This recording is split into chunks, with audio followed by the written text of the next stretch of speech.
तो आप लोग मेरे साथ अपना ये वाली जो बुक है आपकी साहित्य सागर आपको पता होगा। साहित्य सागर में दोनों आपकी पोइट्री और प्रोज दोनों हैं। तो इसमें आपकी सेकंड कहानी जो है काकी है, जो लेखक सिया राम शरण गुप्त जी द्वारा रचित है। तो ये जो कहानी है मैं पहले रीडिंग करूँगी, फिर उसके बाद एक्सप्लेन करूँगी आपको, फिर हम लोग क्वेश्चन आंसर करवाएंगे, शब्दार्थ करवाएंगे और क्वेश्चन आंसर करवाएंगे रेफरेंस।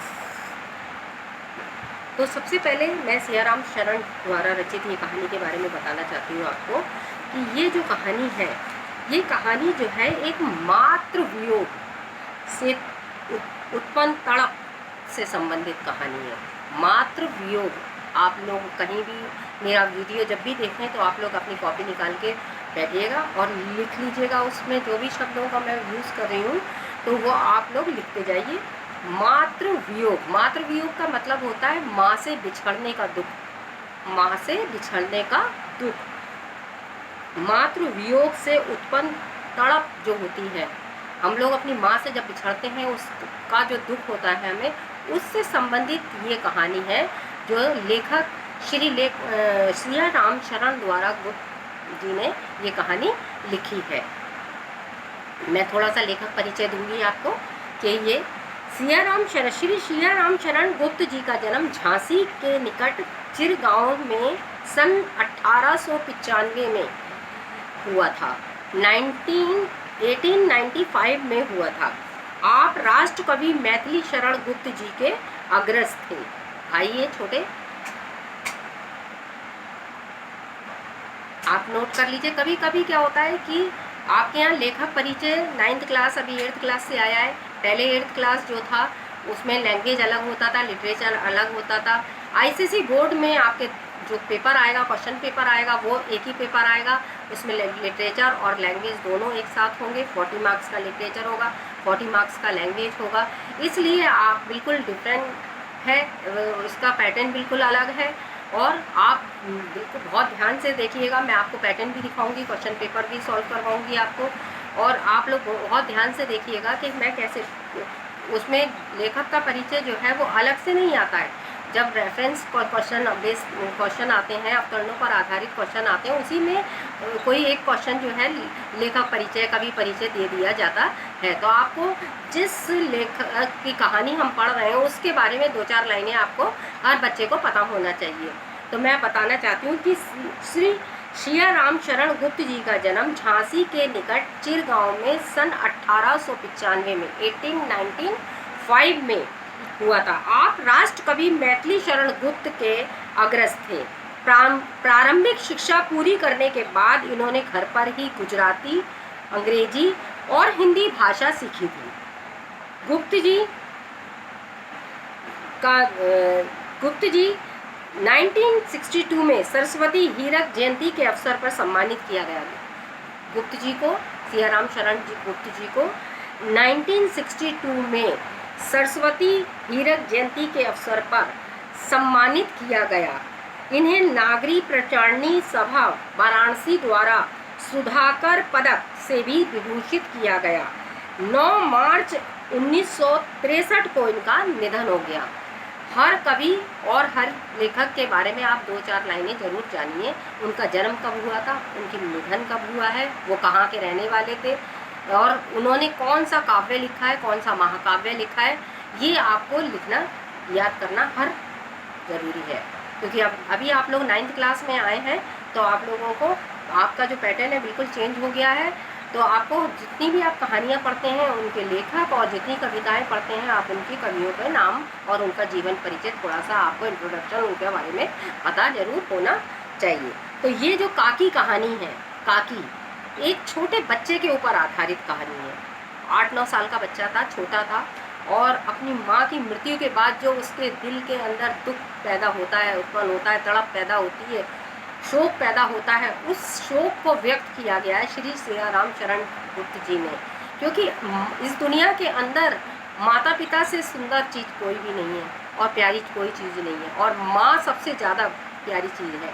माँ हम लोग आज भी इतने बड़े हो गए हैं, अपनी माँ को आज भी याद करते हैं। और वो तो छोटा बच्चा था, 8-9 साल का बच्चा था, उसने अपनी माँ से बिछड़ने का जो दुख व्यक्त किया है वो इस कहानी के अंदर सियाराम शरण जी ने बखूबी दर्शाया है, दिखाया है और हमें अनुभव कराया है, उस भाव से परिचित कराया है। तो आप लोग इस कहानी को, बहुत ही मार्मिक कहानी है ये कहानी है, दिल को छू लेने वाली कहानी है। तो आप लोग इस कहानी को बहुत प्यार से, ध्यान से सुनिएगा और बड़ी मार्मिक कहानी है। तो सबसे पहले हम अपनी कहानी स्टार्ट करते हैं। कहानी का उद्देश्य, कहानी का क्या उद्देश्य है? बाल मनोविज्ञान पर आधारित कहानी ये कहानी है। बाल माने बच्चों पर, बच्चों की मनोविज्ञान पर आधारित ये कहानी बालकों की कल्पना, तर्क, निर्णय व चिंतन शक्ति को दर्शाती है। इस कहानी का उद्देश्य बताना है, इस कहानी का उद्देश्य ये बताना है कि बच्चों का निश्चल प्रेम, निश्चल मतलब कोई उसमें स्वार्थ नहीं है, निश्चल प्रेम है। निश्चल प्रेम सामाजिक स्वार्थ से बहुत ऊपर है, ये इस कहानी का उद्देश्य है। अब मैं कहानी रीडिंग करना स्टार्ट करती हूँ और एक्सप्लेन करने जा रही हूँ, तो आप लोग भी अपनी बुक्स निकाल लीजिए और ध्यान से सुनिए और समझिए। उस दिन बड़े सवेरे श्यामू की नींद खुली तो उसने देखा कि घर में कोहराम मचा हुआ है। कोहराम मतलब शोर शराबा मचा हुआ है।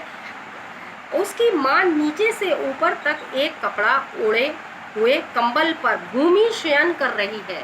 भूमि शयन कर रही है मतलब नीचे लेटा दिया। जब किसी की मृत्यु हो जाती है तो ख़ास तौर से हिंदू धर्म में उसको नीचे लेटा दिया जाता है, नीचे उसका शयन लगा दिया जाता है। तो उसको तो भूमि शयन कर रही है और घर के सब लोग उसे घेर कर बैठे बड़े करुण ढंग से, बहुत ही दुखी होकर विलाप कर रहे हैं। विलाप कर रहे हैं मतलब रो रहे हैं। जब किसी की मृत्यु हो जाती है तो आप लोग तो छोटे बच्चे हैं, आपने नहीं देखा भी होगा। अगर जब किसी की मृत्यु कभी देखा होगा कि अपने दादा कोई भी होंगे जो बुजुर्ग हैं आपके घर में, कभी किसी का, तो उनको कैसे घर में विलाप कोहराम मच जाता है, रोना पीटना मच जाता है जब किसी की मृत्यु होती है। तो उस दिन भी वही हो रहा था। श्यामू की जब आँख खुली तो उसके घर में कोहराम मचा हुआ था, रोना पीटना मचा हुआ था।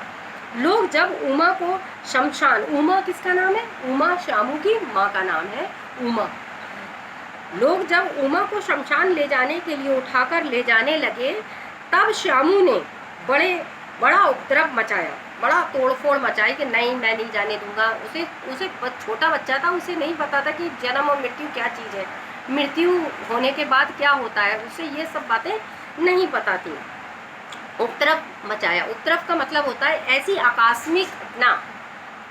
आप नोट कर लीजिए, इस शब्द को अंडरलाइन कर लीजिए, मैं इसका वर्ड मीनिंग भी लिखाऊंगी आप लोगों को।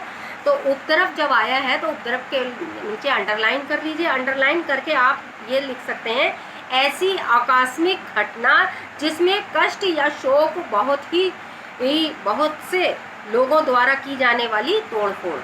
ऐसी आकस्मिक घटना जिसमें कष्ट या शोक बहुत से लोगों द्वारा की जाने वाली तोड़फोड़, ये आपकी उपद्रव का मतलब है। तोड़फोड़ एक शॉर्ट में बोला जाता है और आकस्मिक अचानक से कोई ऐसी घटना घट जाए और बहुत सारे लोग जो है उपद्रव मचा दें, तोड़फोड़ मचा दें, तो इसको उपद्रव कहा जाता है।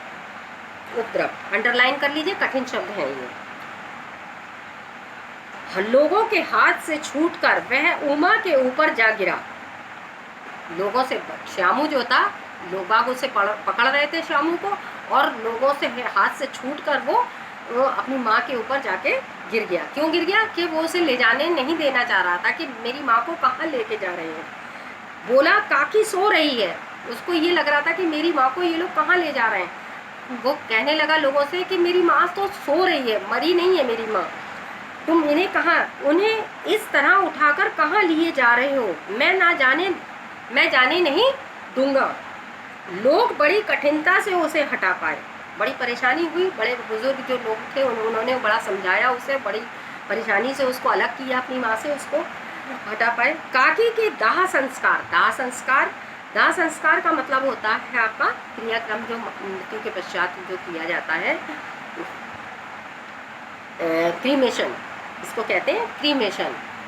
दाह संस्कार क्रीमेशन जो है उसे नहीं जाने दिया। एक दासी राम राम करके उसे घर पर ही संभाले रही। एक नौकरानी थी, उनकी सर्वेंट थी, और लोग बाग उसकी माँ को शमशान घाट ले जा रहे थे अंतिम संस्कार के लिए, और एक दासी थी, एक नौकर थी, नौकरानी थी, उसने श्यामू को पकड़ लिया और उसे घर में ही रहने दिया।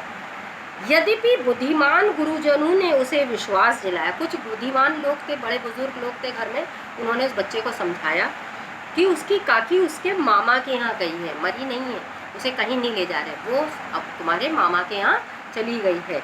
परंतु असत्य के आवरण में, असत्य के आवरण में मतलब झूठ का पर्दा डाल रहे थे, उस बात के ऊपर झूठ का पर्दा डाल रहे थे। असत्य के आवरण, आवरण मतलब पर्दा में सत्य बहुत समय तक छिपा ना रहा सका। आसपास के अबोध बालक मतलब अंडरलाइन कर लीजिए, मासूम बच्चे जो इनोसेंट थे, उन्हें नहीं पता था कि ये बात उसको बताई जाए या ना बताई जाए। अबोध बालकों के मुंह से ही वह प्रकट हो गई। और छोटे बच्चे थे, उन्होंने एक दूसरे से कह दिया कि तुम्हारी माँ की मामा के यहाँ नहीं गई है, वो उसकी मृत्यु हो गई है और वो भगवान के पास चली गई है, वो आप कभी नहीं आएगी। मुंह से ही वह प्रकट हो गया। ये बात उससे छिपी ना रह सकी कि काकी कहीं नहीं गई, ऊपर राम के यहाँ गई है। काकी के लिए कई दिन तक लगातार रोते रोते उसका रुदन मतलब रुदन का मतलब रोना क्रमशः शांत हो गया। अब कई दिन तक रोता रहा, बच्चा था, और रोते रोते एक दिन ऐसा आया कि शांत हो गया। परंतु जो शोक शांत ना हो सका, मतलब जो दुख था मन के अंदर, जो दुख था, कष्ट था, उसको वो शांत ना हो सका, लेकिन उसका जो ऊपर से रो रहा था, आंसू बहा रहा था, वो उसका थोड़ा सा शांत हो गया। वर्षा के अनंतर पर अंडरलाइन कर लीजिए, वर्षा के अनंतर 1-2 दिन में ही पृथ्वी के ऊपर का पानी तो अगोचर हो जाता है। मतलब जब बारिश होती है तो आप लोगों ने देखा होगा कि पानी ऊपर सड़क पर ज़मीन के ऊपर आ जाता है और पानी भर जाता है, लेकिन क्या होता है कि धीरे धीरे वो पानी जो है ज़मीन के नीचे चला जाता है और ऊपर की ज़मीन जो है वो सूख जाती है। ऐसे ही जो श्यामू था 2-4 दिन बाद रोते रोते शांत हो गया, लेकिन जो उसके आंसू थे वो तो शांत हो गए, सूख गए, लेकिन उसके जो मन का अंदर का कष्ट था, शोक था, दुख था, वो कम नहीं हो पा रहा था। वर्षा के अनंतर 1-2 दिन में ही पृथ्वी के ऊपर का पानी तो अगोचर हो जाता है, परंतु भीतर ही भीतर उसकी आर्द्रता मतलब नमी, ह्यूमिडिटी जैसे बहुत दिन तक बनी रहती है, वैसे ही उसके अंतःस्थल में, अंतःस्थल मतलब हृदय में, अंडरलाइन कर लीजिए, अंतःस्थल इसका मतलब है हृदय में, वह शोक मतलब दुख जाकर बस गया था। वह प्रातः अकेला बैठा बैठा शून्य मन से आकाश की ओर ताका करता था। अब वो शांत हो गया, ऊपर से रोना तो बंद हो गया, लेकिन अंदर बहुत कष्ट था उसको, तो वो शांत होकर चुपचाप से एकांत में बैठकर आसमान की तरफ देखा करता था। एक दिन उसने ऊपर आसमान में पतंग उड़ती देखी। न जाने क्या सोचकर उसका हृदय एकदम खिल उठा। एक पतंग उड़ रही थी, बाहर बैठा हुआ था, देख रहा था, तो देखते देखते उसके मन, पतंग को देखकर उसका मन एकदम खुश हो गया, उसके मुंह पर हंसी आ गई, खुशी आ गई। और विशेश्वर के पास, विशेश्वर उसके पिता का नाम है, विशेश्वर के पास जाकर बोला, अपने पिता के पास जाकर बोला कि काका मुझे एक पतंग मंगा दो। पत्नी की मृत्यु के बाद विशेश्वर उसके पिता अन्यमनस्क रहा करते थे, मतलब अन्यमनस्क रहा करते थे, जो बिल्कुल जिसका मन कहीं भी नहीं लग रहा हो। अब उसके पिता थे, उनकी पत्नी की देहांत हो चुका था और उनका भी मन कहीं नहीं लग रहा था, वो भी परेशान थे, अन्यमनस्क रहा करते थे। अच्छा मंगा दूंगा कहकर वे उदास भाव से कहीं और चले गए। श्याम पतंग के लिए बहुत उत्कंठित था, बड़ा परेशान था। उत्कंठित मतलब बड़ा परेशान था। जानने की इच्छा, तीव्र इच्छा, लालसा थी, जानने की तीव्र इच्छा, उत्सुकता, लालसा, अभिलाषा, ये उत्कंठा अंडरलाइन कर लीजिए। जो भी मैं शब्द के लिए अंडरलाइन कह रही हूँ उनके मैं मीनिंग लिखवाऊंगी आपको। और उनके कठिन शब्द हैं, इनको उत्कंठित होना, उत्कंठित था, उत्कंठित मतलब परेशान था, जानने की इच्छा, लालसा। वह अपनी इच्छा किसी तरह रोक ना सका। एक जगह खूंटी पर, खूंटी मतलब जहाँ पर कपड़े वगैरह टांगे जाते हैं, वहाँ पर विश्वेश्वर का कोट टंगा हुआ था।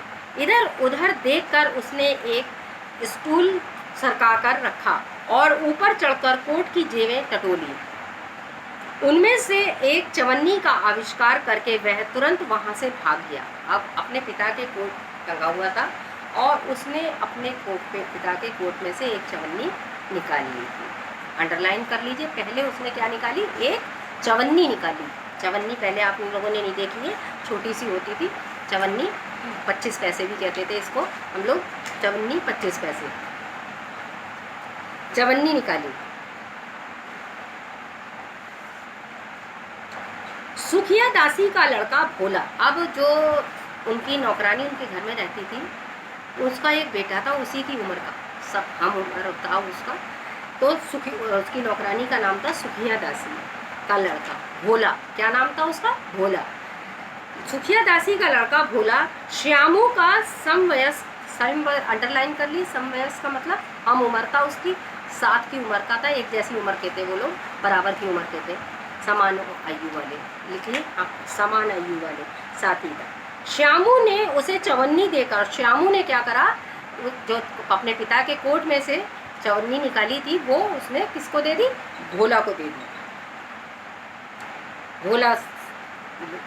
भोला को दी और कहा अपनी जीजी से कहकर गुपचुप एक पतंग और डोर मंगा देना। जीजी मतलब अपनी दीदी से, जीजी का मतलब है गांव में जीजी दीदी को बोलते हैं, और अपनी जीजी से कहकर गुपचुप एक पतंग और डोर मंगा देना।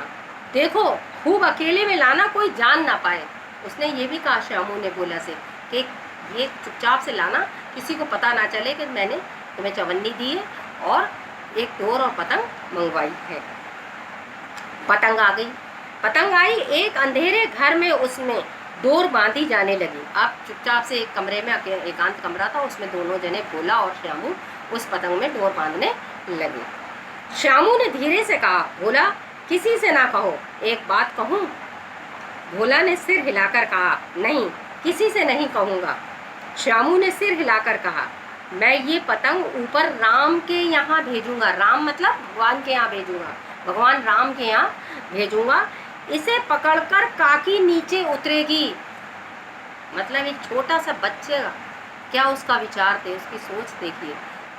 पतंग को देखकर पहले तो वो खुश हुआ, उसको कोई उपाय नहीं सूझ रहा था। जब जिस दिन उसने पतंग देखी थी तो उसके मन में खुशी आ गई, मन में, और फिर मुंह पर भी हंसी आ गई, खुशी आ गई, और उसने उसी दिन ठान लिया कि मैं इस पतंग, जैसे ये पतंग बहुत ऊपर जाती है और भगवान के घर भेजूंगा और मैं अपनी माँ को उस पतंग से उतरवाऊंगा, डोर पकड़ के आएगी मेरी पतंग। गुपचुप एक पतंग और डोर मंगा दो।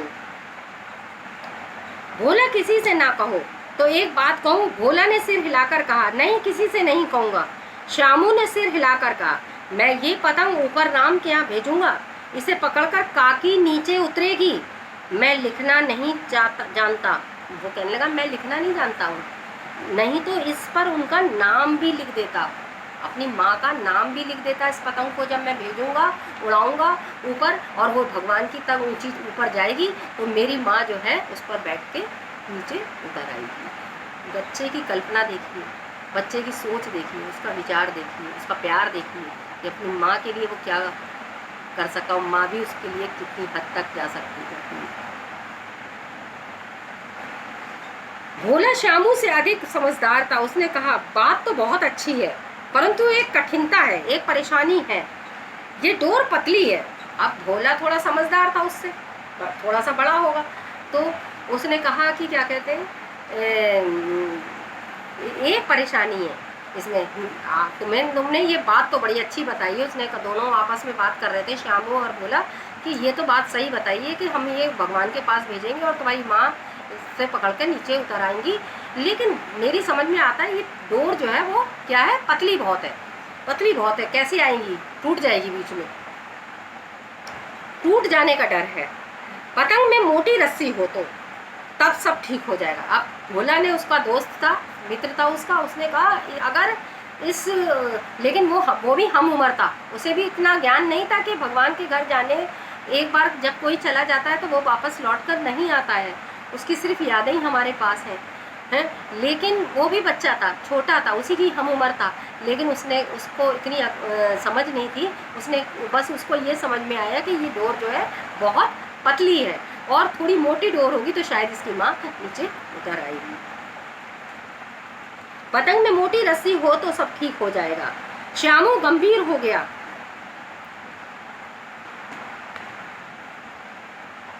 श्यामू गंभीर हो गया, मतलब ये कि बात लाख रुपए की सुझाई गई है, परंतु कठिनता ये थी कि मोटी रस्सी कैसे मंगाई जाए।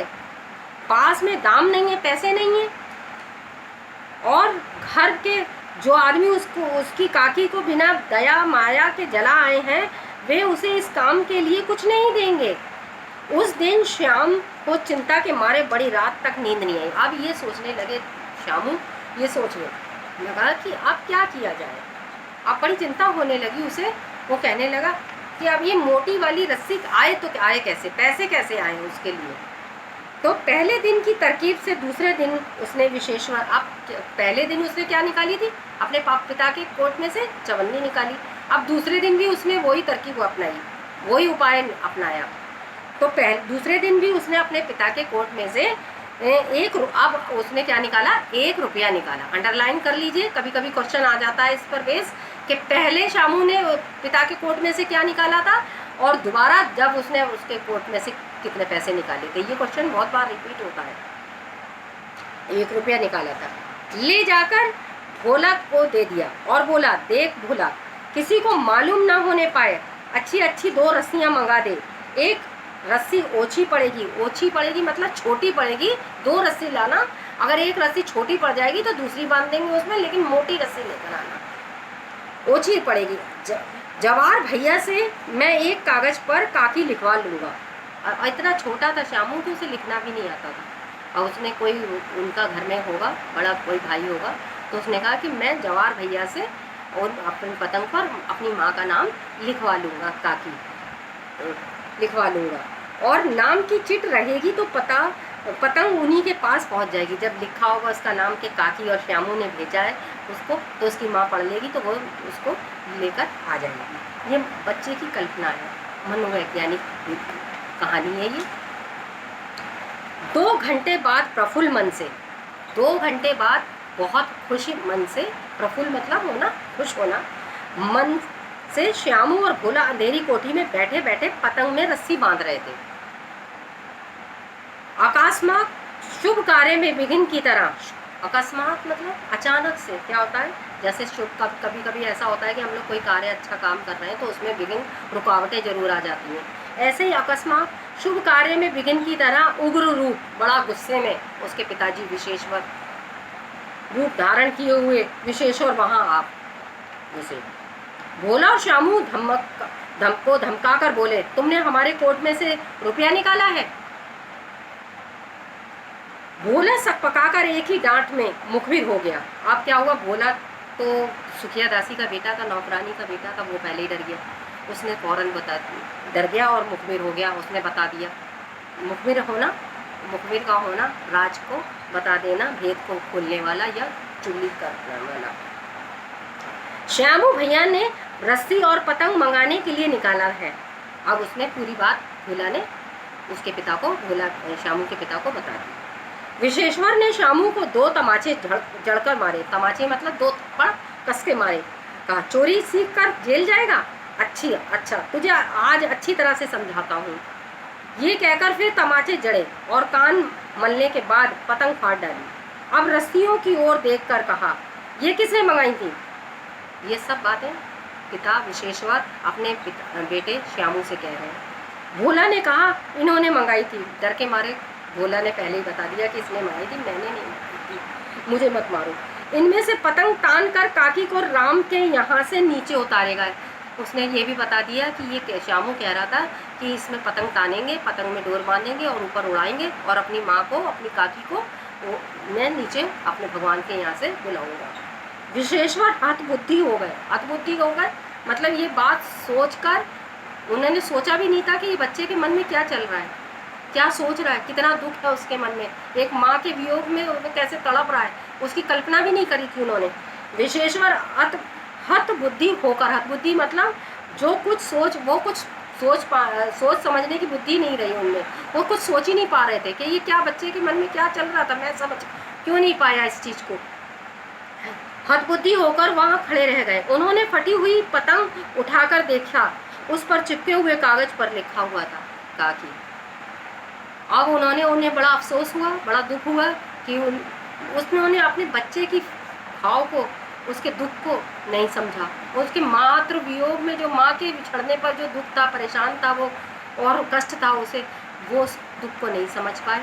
और जब उसको उन्हें पता चला कि मेरा बच्चा इतना परेशान है, इतना दुखी है, तब उन्होंने पतंग उठाई तो उस पर लिखा हुआ था काकी। तो उसके चिपके हुए कागज पर लिखा हुआ था काकी। तो ये सोचकर वो एकदम हत बुद्धि हो गए, सोचने समझने की शक्ति हो गई। तो ये कहानी जो है एक मार्मिक कहानी है, दिल को छू लेने वाली कहानी है। एक माँ और बेटे के प्यार की कहानी है कि बेटा अपने बच्चे जो है अपनी माँ के बिना कैसे तड़पते हैं। और श्री सियाराम शरण गुप्त जी द्वारा रचित ये कहानी है। उन्होंने बहुत ही अच्छे ढंग से इसको लिखा है, दर्शाया है अपने भाव को।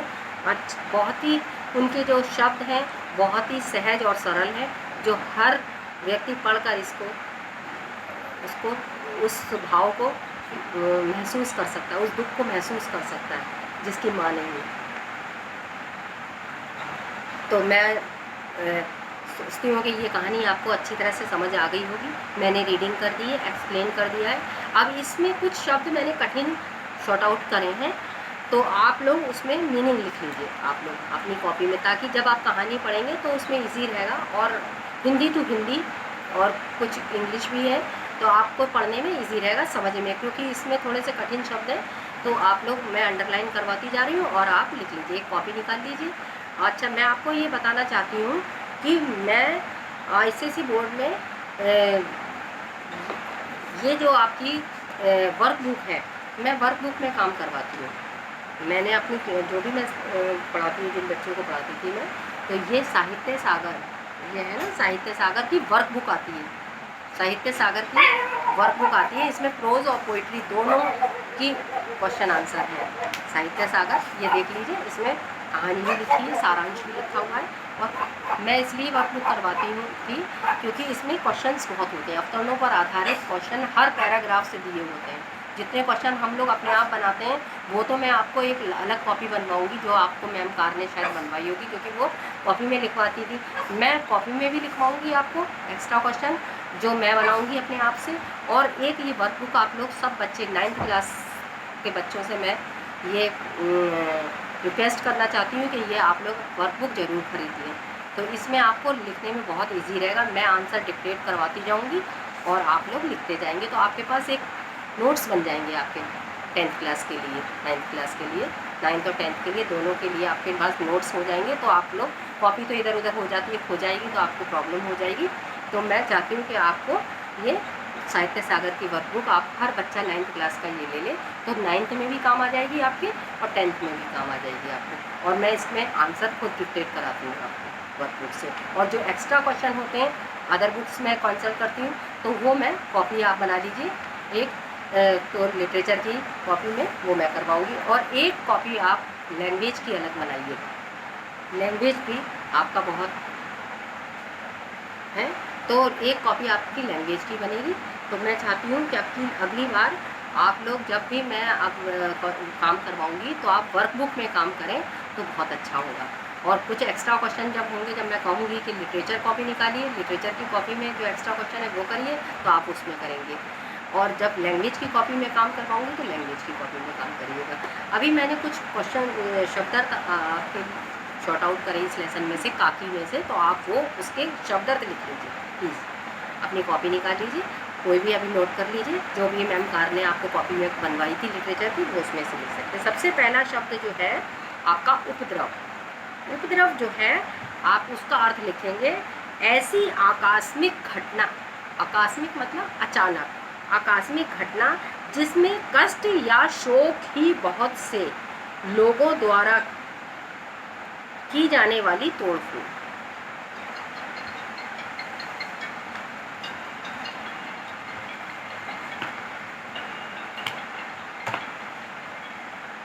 दूसरा शब्द होगा आपका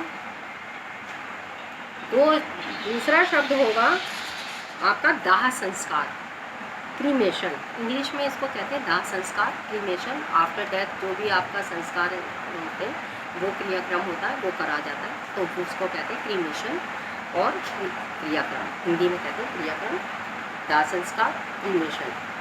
तीसरा होगा आवरण। आवरण का मतलब है पर्दा। अबोध बालक, अबोध बालक शब्द आपके पूरे लेसन में आया। अबोध बालक, अबोध का मतलब होता है मासूम बच्चा, इनोसेंट, जिसे कुछ नहीं पता है, जिसे ये भी नहीं पता है कि जन्म और मृत्यु के बारे में भी नहीं पता कि मेरी माँ की मृत्यु हो गई और वो कहाँ चली गई और वो आ भी नहीं सकती है। इतना अबोध था, इतना छोटा बच्चा था। रुदन, रुदन का मतलब है रोना। वर्षा के अनंतर, वर्षा के अनंतर, वर्षा के बाद जो पानी होता है, वर्षा के बाद, अनंतर मतलब बाद। अगोचर, अगोचर का मतलब होता है छिपाना। ये मैं आपको वर्ड मीनिंग दे रही हूँ, तो आप जो मैम कार ने आपकी कॉपी बनाई थी, तो उसी में काफ़ी लेसन लिखकर सबसे पहले रीडिंग करेंगे। रीडिंग के बाद आप शब्दार्थ लिखेंगे, शब्दार्थ कठिन शब्द लिखेंगे, और उसके मीनिंग करने के बाद आप जो भी क्वेश्चन मैं आपको अलग से दूंगी तो वो कॉपी में करेंगे, और वर्कबुक में जो बताऊंगी कि वर्कबुक जिस दिन आप काम करेंगे तो वर्कबुक में आप करेंगे। आप वर्कबुक जरूर ले लीजिएगा मेरी तरफ से। आर्द्रता, नमी, ह्यूमिडिटी। अंतस्थल, अंतस्थल का मतलब होता है मन, हृदय हमारे। शोक, दुख। अन्यमनस, जिसका मन कहीं भी नहीं लग रहा हो, जिसका मन कहीं भी नहीं लग रहा हो। उत्कंठित, जानने की तीव्र इच्छा, जानने की तीव्र इच्छा। उत्सुकता, लालसा, अभिलाषा, ये सब उसी के पर्यायवाची हैं। क्यूरियस, समवयस्क, समान आयु वाला। समवयस्क मतलब समान आयु वाला, सेम एज है। ओछी, ओछी मतलब छोटी, तुच्छ। प्रफुल्ल मन, खुश होकर। अकस्मात, अचानक। उग्र, भयंकर। विघ्न, रुकावट। मुखबिर, भेद खोलने वाला, चुगली खाने वाला। हत बुद्धि, जो कुछ सोच पाने की अवस्था में ना हो। गुपचुप, बिना किसी को बताए। तमाचा, थप्पड़। ये आपके मैंने इस काकी लेसन में से कुछ कठिन शब्द शॉर्ट आउट किए थे, जिनका मैंने मीनिंग आपको बता दिया। तब जब आप कहानी पढ़ेंगे, मैंने आपको कहानी भी एक्सप्लेन करी है, और जब ये शब्द हिंदी में, हिंदी टू हिंदी है, दूसरे शब्द में बहुत सारे पर्यायवाची होते हैं शब्द के, तो वो आप जब पढ़ेंगे तो आपको समझ में पूरी तरह से कहानी आ जाएगी। आई होप कि मैंने जब रीडिंग करी होगी तो आपको समझ में आया होगा, नहीं आया तो बता दीजिए कि मैं कर। अब इसके बाद मैं आपके पास सिलेबस भी है, और मैंने ये लेसन की रीडिंग भी करवा दी है। अब मैं आपको एक उद्देश्य देना चाहती हूँ, कहानी का उद्देश्य। आपके पास जो कॉपी है लिख लीजिए कहानी का उद्देश्य। तो कहानी का उद्देश्य लिखेंगे आप,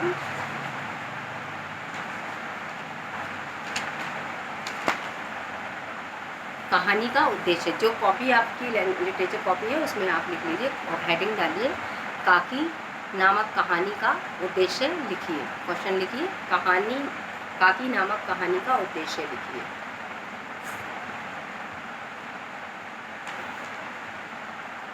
कहानी का उद्देश्य,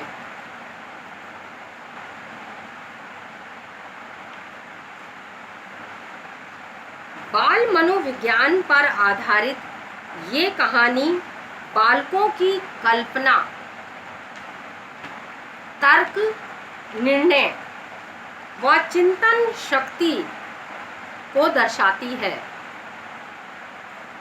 इस कहानी का उद्देश्य ये बताना है कि बच्चों का निश्चल प्रेम सामाजिक स्वार्थ से बहुत ऊपर है।